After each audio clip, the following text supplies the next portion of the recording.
Hey YouTube, it's Mandak coming at you guys with another video. So I hope you guys had a great weekend. I went up to Penn State this weekend, got to hang out with a few of my friends there. Thon weekend rolled around, so I think they raised over 11.6 million this weekend. So shout out to Thon, great job there. Um, I I did Thon for 2 years in college, which was cool. I was on committees. That was kind of cool, and it was really cool to see how they've gotten more and more, money over the years after the whole canning thing was phased out when I was in school. So, but anyway, guys, I have a little bit of a haul here. Not too big, I don't think. Might be pretty long, depending on how long I go into things. But I went to Texas last week for work. So when I was down there, one of the people I was with, we both like comics, so we decided to go and actually shop for some comics while we were down there.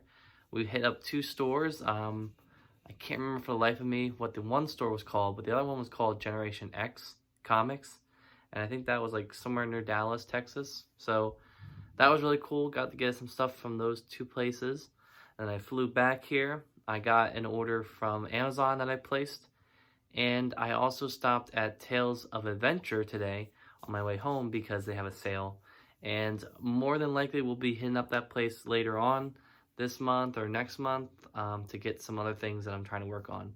Most notably, finishing up the Sex Criminals stuff I need to get, as well as Saga and Criminal. Just regular Criminal by Brubaker. And Fatale, I think, is another one I'm trying to look at to get. But they have a cool sale. Everything's full priced, but it's buy one, get one free. So pretty much the way that works is everything's 50% off.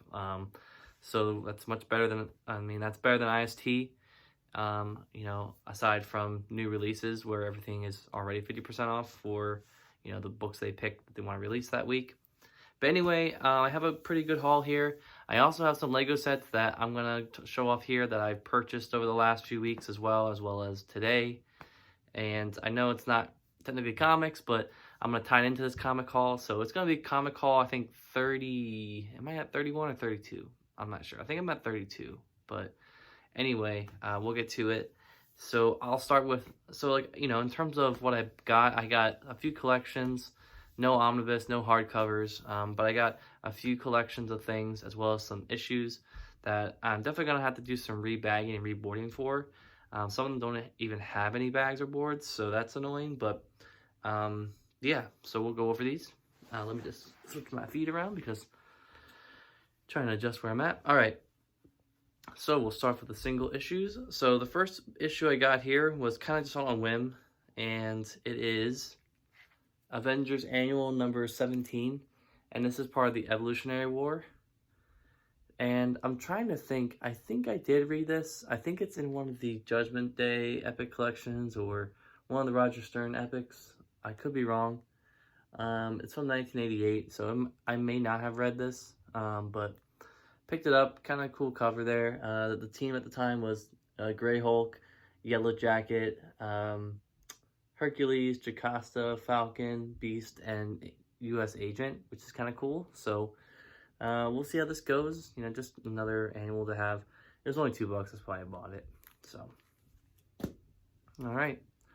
Moving on here, we get a Frank Miller issue of Daredevil, and this is issue 185. So a lot of the Frank Miller Daredevil issues are pretty hard to find for a reasonable price. A lot of them go for pretty high prices.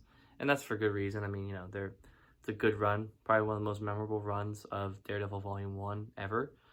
But I picked this one up. It was only $3, so I picked it up. And really cool cover. This is really getting towards the tail end of his first run before he comes back for Born Again with David I can't remember what his name is. Someone can tell me in the comments. Starts with an M, and it has two Z's in it. Marichuzi, I think it is. But yeah, so that's cool. Next book I got here was something that I think I had one of my friends show me, and I never got it. But I got it for $1, and I bought it. this is Iron Lantern. So this is like, I think this might be around the same time or maybe later on, I'm not sure, as the whole crossover events with Justice League and Avengers. It featured a lot of different like collaborations with both publishers at the time, and I guess this is one of those. So we get kind of Green Lantern mixing with Iron Man and some cool stuff here. I'll just flip to the last page because it's kind of funny what they show here. So you can see here that is a Sinestro and Mandarin hybrid, and his name is Mandarinestro. That's a awful name. But yeah, I just picked this up. You know, it's kind of a little folklore thing. I'm not sure if this was a continuing series or if it was just one issue and then that was it. But really cool nonetheless. Obviously, I bought it for the Iron Man aspect of it, but still pretty cool. All right, so these next 3 issues I bought at one of the stores in Texas, and one of them I paid a little bit more than what I probably usually do pay for this, but it was a book that I didn't have, and it was one of those Iron Man 1 to 100 issues that, like I said, can be pretty expensive, so, and pretty hard to find. So like when I do find them, I try to buy them because I'm not sure when the next time will be that I'll be able to pick one up. So the one I'm talking about here is Iron Man number 73. So this is a face-off in, I think, Russia with Iron Man against the Crimson Dynamo. And I do believe that this is the cover of the Iron Man Volume 4 or Volume 5 Essential book, which is really cool. It's a cool cover of Iron Man basically nearly pummeling the Crimson Dynamo to death. So, pretty awesome. Not a memorable story, but a pretty cool cover nonetheless. So, picked this up for $6, which, like I said, kind of a little high for what I usually pay for, but at this point, I don't really have many issues to get anymore, so I'm just trying to find them, and as I see them, I'm just plucking them out and getting them. I would say probably like the maximum price that I'm willing to pay for something like that is probably like $10, but obviously that has to take into account what else I'm buying at the time. Like if I'm buying a lot of stuff, probably not gonna end up picking it up for $10, but if it's just that, then maybe I'll buy it, you know. So that's kind of where I'm at with everything. Next book I picked up was Iron Man number 80. And this is a Jack Kirby cover, so really cool to own this. And like I said, this one was kicked around. I was actually at a store today, Tales of Adventure, and I saw this going for, I think, $10. So I'm glad I picked this up for $4.50.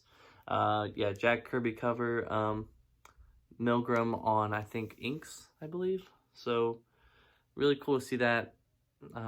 This is still the era, I forgot to mention on here too, this is the era where Iron Man had a nose on his helmet for a brief amount of time, and then they went back to not having the nose.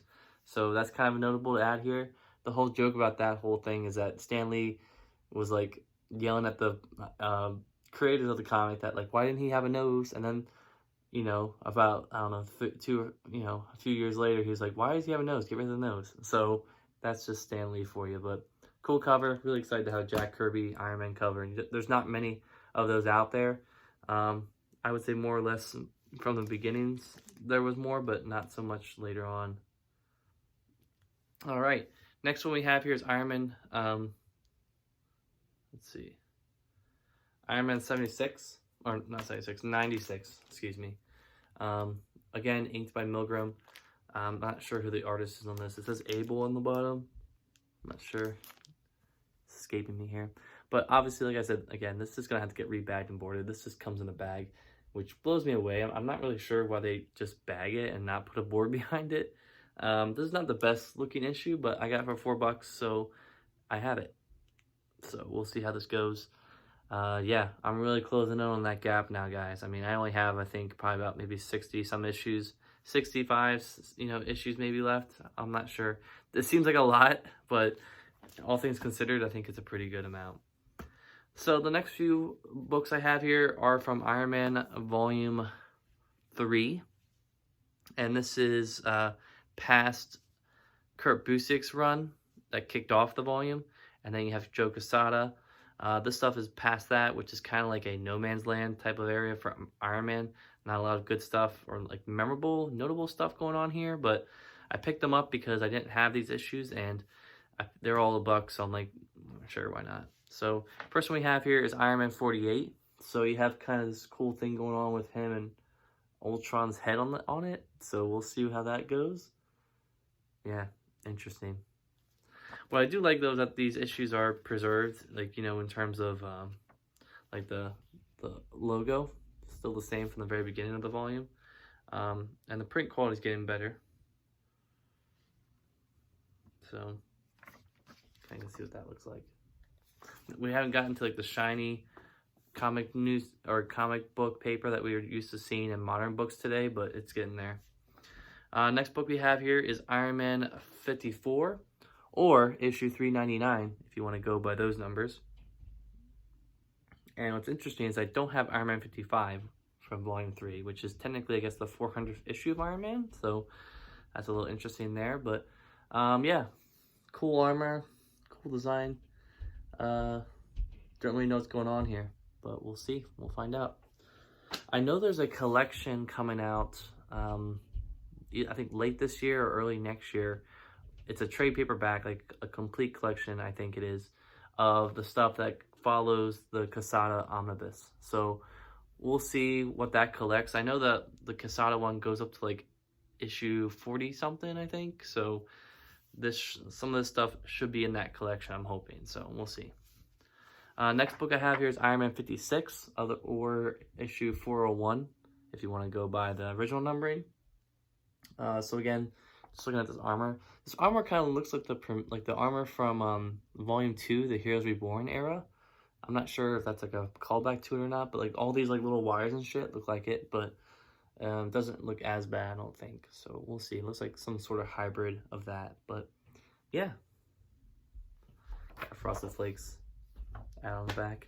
All right, moving on here, we get to Iron Man 57. And these all just came not bagged and boarded, which was kind of weird. So I'm going to have to bag and board these, but they seem like they're in decent shape. I mean, a little bit of weathering on this ends, but what's really cool too is that the barcode is kind of like in the art, incorporated into the art of this, as well as the issue number and everything. So that's kind of cool. Kind of cool little perspective there going on. I remember this guy from like commercials and stuff at the time. That's funny. Because this is probably like, I think like early 2000s, I think, right? I'm not sure. I'm gonna check. 2002. Yeah, I was in second grade at the time. All right, moving on here. I picked this up for $1, which is crazy to me. I'm gonna definitely bag and board this, and it just came out, and that is Marvel Comics 1000. So kind of sad, but at the same time, I'm gonna take advantage of it. This book had a cover price of $10. It even has a spine on it, which is kind of cool to note. You know, it looks like a little bit like a, you know, kind of like what you'd expect like a trade to look like these days, with the 1000 on the bottom. But mine is a little bit misprinted.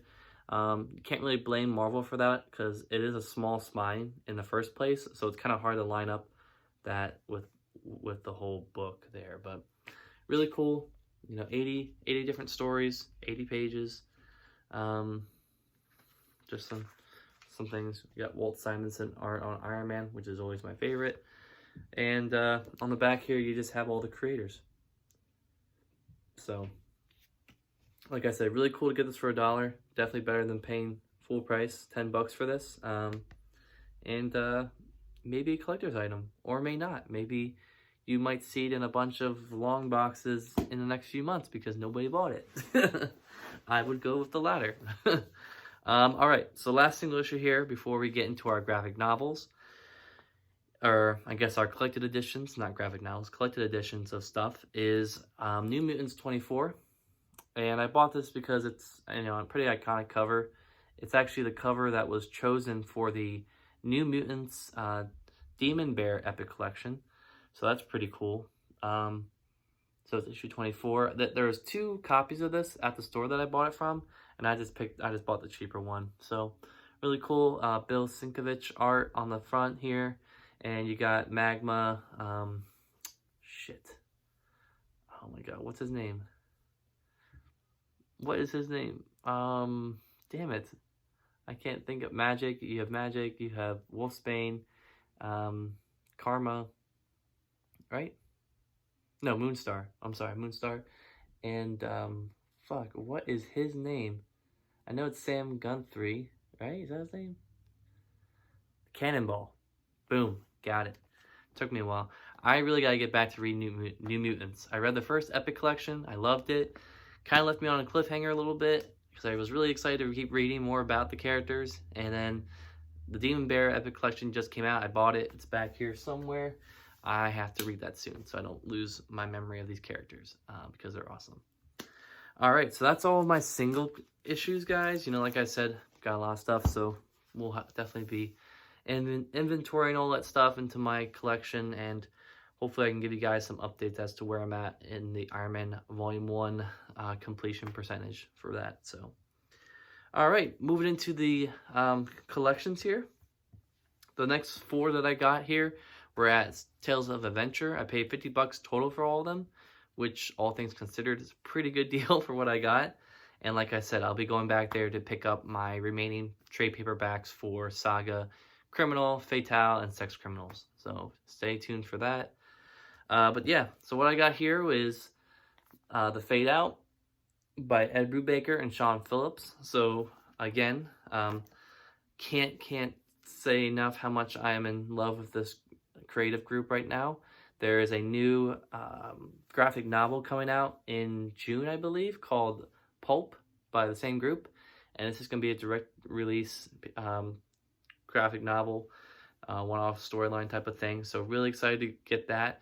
I'm tempted to pre-order it. It's on Amazon for like $10 right now. So tempted to buy it rather than paying $25 at release for the hardcover. But yeah, so this collects Fade Out. And this is kind of like a noir type of, you know, crime type of book, you know, it's set in Hollywood in 1948. And, you know, it just has a lot of good Sean Phillips goodness, as well as the always amazing Ed Brubaker writing.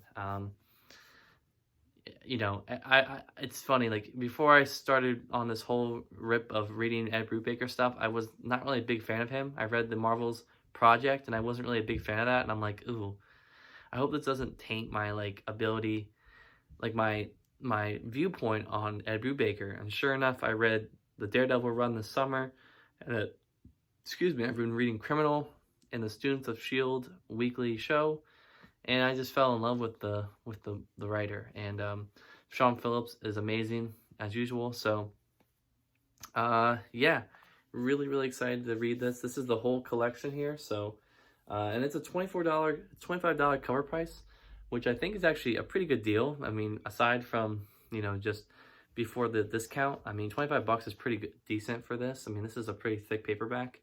It's by Image, and I cannot wait to read this. This is definitely going to get pushed up to the priority list for me in terms of reading material.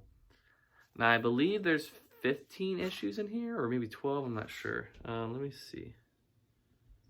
1 to 12. Yeah, 12 issue maxi series. So, really excited to read that. So, we'll see. I can now remove it from my Amazon shopping cart. All right. So, getting in here, we get into some DC thick paperbacks. So you can kind of see behind me, maybe not. Is it right there? Yeah, you can see right there. DC, and I think also over here too. Right here. DC came out with these paperback collections that are kind of similar to Epic collections over here, but they're for the DC characters. And I have Flash Volume 1, I have Batman Volumes 1 and 2. Definitely want to read those at some point. It's 1930s, 40s storytelling and art, so that's going to be a little bit hard to get used to, but I want to read that stuff because that's like the foundation of the characters, and I'm really excited to see just how different it is from modern comics today. But yeah, so I was at the store today, and I was kind of like hunting for that. Like, usually when I'm shopping for books like this, like especially in discount areas like this, I'm looking for epics, complete collections, hardcovers, omnibus, and then these DC collections that they put out. So the ones I picked up today, The first one here is Justice League: The Silver Age. All right, hello everyone. My phone decided to shut off on me, so take two. We'll just keep moving on here. Hopefully I can finish this off in time. There might be a little bit of weird splicing going on and like halfway through the video, so sorry about that in advance, but that's just what happened, so I'm sorry about that. Anyway, we'll get into it here. So, book here we have Justice League Volume 1 from the Silver Age. So this is definitely going to be a little bit easier to read versus the Golden Age of the Justice League, or which doesn't exist, or like the Golden Age of like Batman. So really excited to read this. This collects Justice League, or I'm sorry, the Brave and the Bold, numbers 28 through 30, and Justice League of America 1 through 8, and Mystery in Space number 75. And it includes the classic tales Doom of the Star Diamond, the Slave Ship of Space, and Starro the Conqueror. So I know a little bit about Starro. I'll show some art here. It's a bad coat. That's a bad example. You can kind of see here the type of times we're looking at here. I think this is like 1950s into the 60s, I believe. So, but yeah, this book it's fairly new. They just started making these probably about maybe 2 or 3 years ago. But this copy I have is a little bit yellow on the edges, which is fine. A little surprising to be honest, but yeah, really excited to read this. And like I said, you know, just trying to get familiar with the characters from the start. I know this is gonna be really tough to read. My friend was telling me, you know, in terms of Justice League from this era, the storylines are great, but the characterization is not. So that's gonna be a little bit different compared to Marvel, where the characterization at this time period was very key for them. The storylines may have not been, you know, it was kind of like vice versa for the other company, but I'm really excited to see how this compares. And you know, definitely, you know, want to get more familiar with these characters, and starting off from the beginning is maybe a good place to start. We'll see. So that's Justice League Volume 1. Next book I got here is Justice League Volume 3. So what's funny is that this book is definitely skinnier than this book, but this one was $5 more, which is funny to me because I don't know what happened here. I think this came out later, so like it was, you know, they were trying to get more money out of it, I guess. But anyway, this collects Justice League of America numbers 20 through 30. So only, I guess, 11 issues, which is kind of weird. And this has the classic tales, Crisis on Earth 1, Crisis on Earth 2, and the Most Dangerous Earth of All. So right here, we're kind of delving into, you know, the different realities, different worlds type of idea that DC was kind of first exploring back in this time period. And, you know, we did a Crisis cast on the Students of S.H.I.E.L.D. page. Go check that out. We started delving into, I think, some of the issues that are in this book or in previous collections, I think. But I think it's in this book that I've read some of the issues. So really cool to see that connection here. And you can see the back. You got all your main players: Superman, Batman, Wonder Woman, Flash, Green Arrow, Martian Manhunter, Aquaman, and Green Lantern. So definitely familiar, at least somewhat generally, with these characters, and we'll see how it goes. You can see there, I think that's Starman, right? No, Adam Strange. What the fuck am I talking about? Right there. So really cool to have that. So this was $25, and the other one was $20. So pretty good deal. It's a little bit smaller than an Epic in most cases, but you know, I would say that they're definitely more competitive in price than Marvel's Epic collections are, which are now almost always $40, unless they're like the Miss Marvel ones, which are like less than, like, about 300 pages. They come out to like $35, which is still $10 more than that book. So that's just a little bit of comparison there for you. All right, so moving into the next book here, we have Green Lantern Volume 1. Again, another one of these collections that DC has been putting out. And this is the Silver Age, again. So this collects showcase numbers 22 to 24 and Green Lantern 1 to 9. And this book was $25, I'm sorry. You can kind of see here on the back. These books look really nice. I mean, definitely a lot different style going on here than compared to Marvel's, because, you know, you can see here all these have the kind of the same exact color format. You got like the checkering on the top in blue. Then you have the red lettering for the character, and then the Silver Age, and then the red lettering on the bottom. Marvels are nice in the sense that they all have different colors for different titles. So like Fantastic Four is blue and blue. Captain America is, over there. But his is in red, blue, and white, obviously, because he's Captain America. But yeah, nonetheless, really cool cover here. Definitely excited to own this. And you can kind of see here the art. Again, this is, late 50s, early 60s, I believe. So, just a different art style to get used to. A lot of reading, though. So, but again, if the characterization and the stories are kind of interesting, I'll definitely be hooked. So we'll see. So that's all those books I got there. I was really excited to grab those.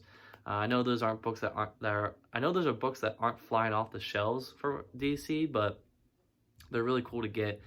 Pretty much they came out to each like $12, which is a pretty good deal. I mean, for 300 plus pages for each of them, it's nice. And I'm sorry if it's loud. My neighbors don't know how to be quiet at like 9 o'clock at night, so I'm sorry about that.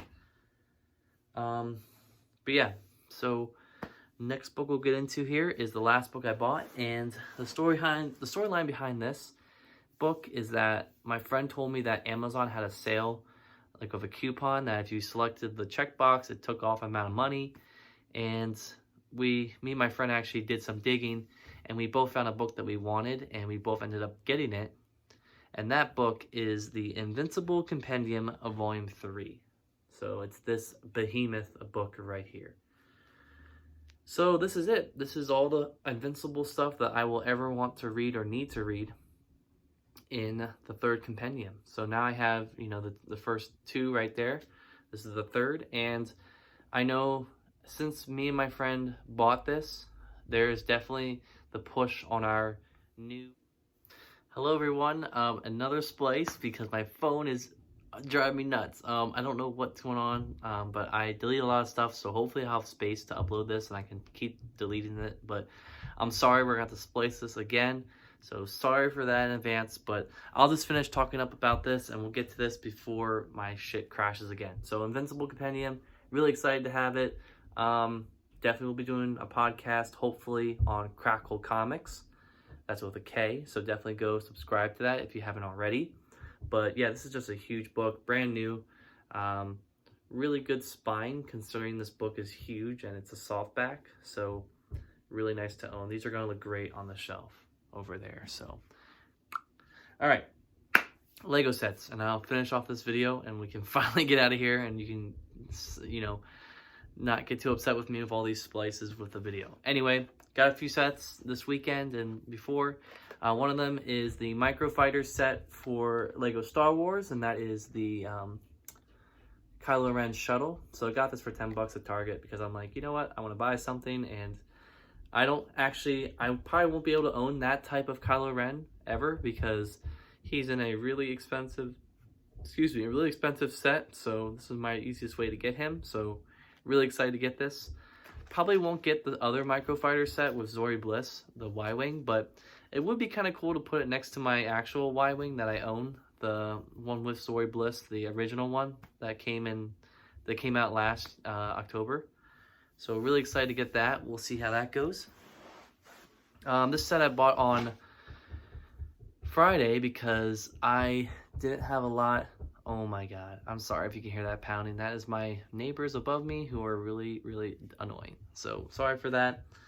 This set I bought on Friday because I had a long week at work, traveling and everything. So I'm like, you know what? I'll reward myself. My tax refund also came in. So I was like, I can spend some money, right? So that is the 3-in-1 Lego Townhouse Toy Store. So, like I said before with Lego, they have the modular sets, and I've really gotten into these creator sets now all of a sudden. This is like my third 3-in-1 set that I've bought in like the past few months. And this one's a little bit nicer. It's a bigger step up. It's not a modular per se, but it's kind of like a little nice little town, a little building that would be cool to display on like a shelf or something. So, will definitely look nice next to my like treehouse and the log cabin. So really cool. It has some Pretty cool features. It has like a little toy rocket there, and then it has like a building with an upper area. And you can see here the other builds on the back. So this is definitely the best build, I would say. These other ones look nice, but they're definitely not as good looking. So probably we'll be building that. You can see it comes even with a little cardinal bird build there. So yeah, we'll see how this goes. This was 40 bucks, not too bad. In the background there is the other set that they have that's 80 bucks. That's kind of like a modular, kind of like the mid-tier range of that. So definitely we'll be building this at some point and displaying it. So we'll see how that goes. And the last set I have here before I close out this video, and hopefully no more technical errors occur, let's see if I can get the box and frame, is the Lego Avengers Endgame Avengers Ultimate Quinjet. So, story time here. I bought the original Avengers Quinjet from somebody on Facebook Marketplace for 40 bucks, which was great. It came with all the minifigures, all the pieces, the instructions, everything. This guy that I bought it from, I bought a lot of things from, so he was really reasonable with me on price. And I remember this coming out, I think like a few months before I ended up buying that Quinjet. And I'm like, you know what? I need to get this. But I wasn't going to pay 80 bucks for it. So I waited for a sale, and Amazon, sure enough, had a sale that went on last week or so. I think it's been on sale for a while, but it was on sale for 64 bucks. And I'm like, you know what? I better buy this now before they get discontinued and I can never buy this set again.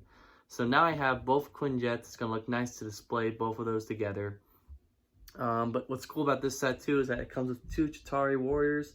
It comes with Rocket, Hawkeye, Black Widow, and Thor. So a lot of characters in the set, and a lot of cool stuff going on here. I like the design with like the orange and the navy blue. So there's a little car build, leaves a little bit to be desired, I guess, but the minifigures make up for it, and the set itself looks really dope. So really excited to build this. This box is fucking huge. I mean, you can see here, I mean, I'm standing back all the way, and it's just barely within frame. So, but yeah, we're really excited to build this, guys.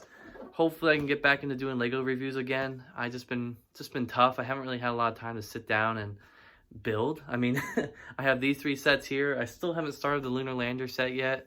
So hopefully I can get all that stuff built and get you guys some Lego reviews over for all those people that were dying for those. So, but other than that, guys, that's my video. Or videos, I guess. I'm going to splice these all together for you so they'll make sense. But again, sorry for the technical issues. You know, we'll see what's going on my phone. But until next time, guys, have a great week, and I'll talk to you later. Bye.